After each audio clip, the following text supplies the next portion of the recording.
방첩사령부에 방문하신 적이 있죠? 네, 있습니다. 식사도 하고 오셨죠? 네, 저녁 식사를 한 것 같습니다. 충안고 출신가. 그래서 충안고 있다는 얘기는 못 들었습니다. 방첩사령부에 방문하신 적이 있죠?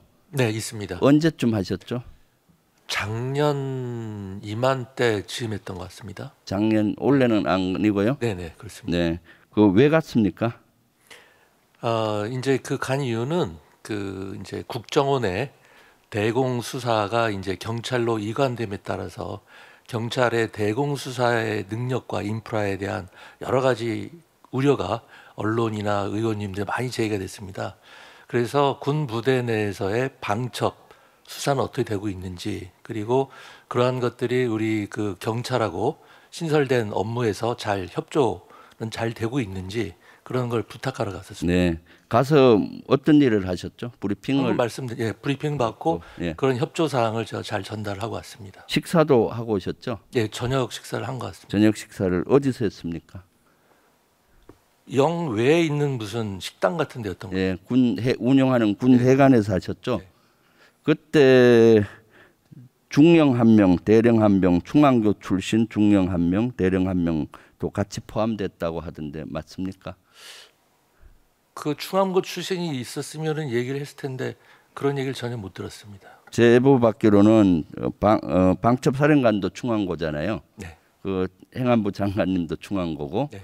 중령 한 명, 대령 한 명 일부 인원들이 참가했는데 충안고 출신가. 그래서 충암고 했다고. 있다는 얘기 못 들었습니다. 그래요? 네. 그래서 그 당시 제보에 의하면은 방첩사 간부들이 속이 불불 끓었다 그래요. 소의 의식도 느끼고. 전혀 사실 무근인 것 같습니다. 아니죠. 그런데 가서는 그럼 그러한 행위들이 정상적이라고 보십니까? 저는 지극히 정상적이라고 봤습니다. 그래요? 네. 제가 군 출신으로서 봤을 때 정상적이진 저는 않다고 봐요. 매사에 네. 그 장관 정도 되시면은 좀 각별히 유념하고 조심을 해야 된다고 봅니다. 저는 그 당시 제가 했던 그런 것이 필요한 업무라고 생각을 했습니다. 그래요? 네. 네, 알겠습니다. 외교부 장관님. 네. 네, 내일 기시다 총리 방한 있죠? 네. 네, 이번에 정상회담 의제는 어떤 거가 있습니까? 정해놓고 한 게 아니라 이제 퇴임하면서 여러 가지 그동안의 협력 성과를 되돌아보고 미래 관계에 관한 말씀들을 그냥 자유롭게 나누실 생각인 걸로 알고 있습니다. 그러니까 그동안 했던 것들에 대한 어떤 구칙이라고 할까 그런 측면으로 보이네요. 일본 수상 입장에서는. 그 뭐 필요한 것들은 다 기조를 계속 이어가는 게 중요한 거니까요. 예.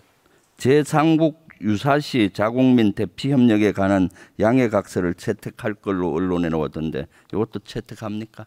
그러면 하게 되면은 언론에 발표가 될 것으로 합니다. 네. 그리고 이번에 정상회담 할 때 특히 일본에서 보면은 야스쿠니 신사 곡물 복납 기시다도 하고 또 독도 훈련 중단 요구, 상습적으로 과거사 회복 이런 것들을 계속 일본이 하고 있는데 마지막 요런 회담이니까 좀 더 그동안 사과 요구를 제대로 안 했는데 사과 요구하는 그런 것도 있습니까? 그쪽에 우리나라의 분위기는 다 알고 있기 때문에 다각도로 검토해서 대응할 것으로 합니다. 이번에 꼭 사과를 좀 받도록 그 포함을 했으면 좋겠어요.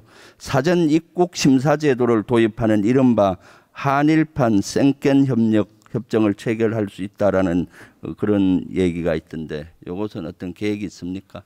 아까 오전에 제가 한 의원님 질문에 답변을 이미 드렸습니다만 여러 가지 앞으로 미래 협력 구상하는 여러 가지 아이디어 중에 하나로 여기저기서 나오는 그런 사안 중에 하나로 인식하시면 되겠습니다. 이번에는 요 항목은 없습니까? 지금 이번 오실 때 뭐 구체적인 합의되는 건 없습니다.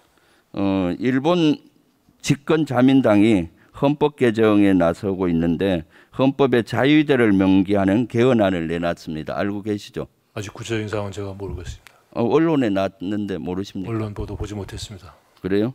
그럼 우리 정부의 입장은 뭔지 모르겠네요. 제가 사실관계를 파악한 후에 답변드리도록 하겠습니다. 제가 알기로 언론에 난 것은 우리 정부는 일본 내 개헌 논의가 평화헌법의 기본 정신을 존중하고 영내 평화와 안정에 기여하는 방향으로 진행되기를 기대한다라고 알고 있는데 이거 그거는 뭐 아닙니까? 자위대 문제는 늘 우리가 하는 기본 입장입니다. 요번에 언론에 나왔던 보도 내용이 뭔지를 제가 모르기 때문에 말씀을 그렇게 드렸습니다. 기본 입장이 뭐죠? 방금 의원님께서 읽으신 그게 늘 나가는 언론 보도 대응 자료입니다.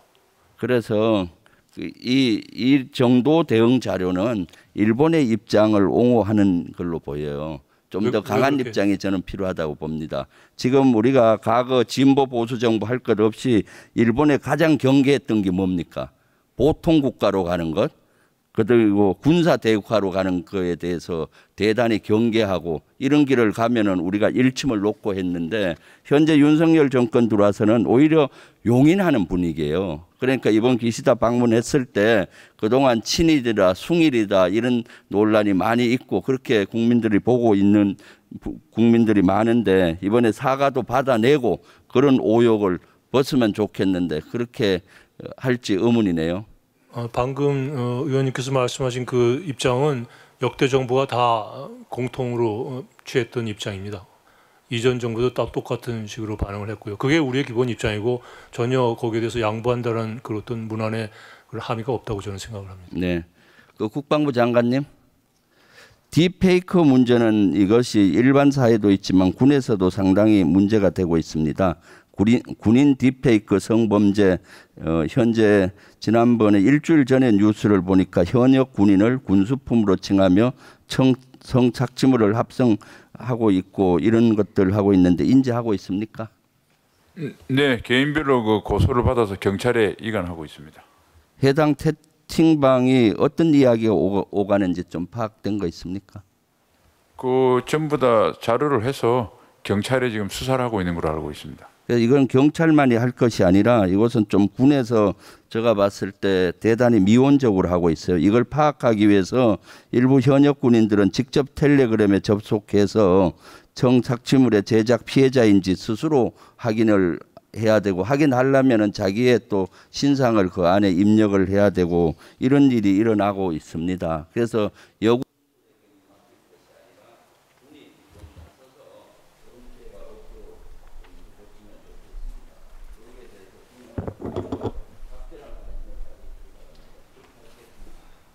네.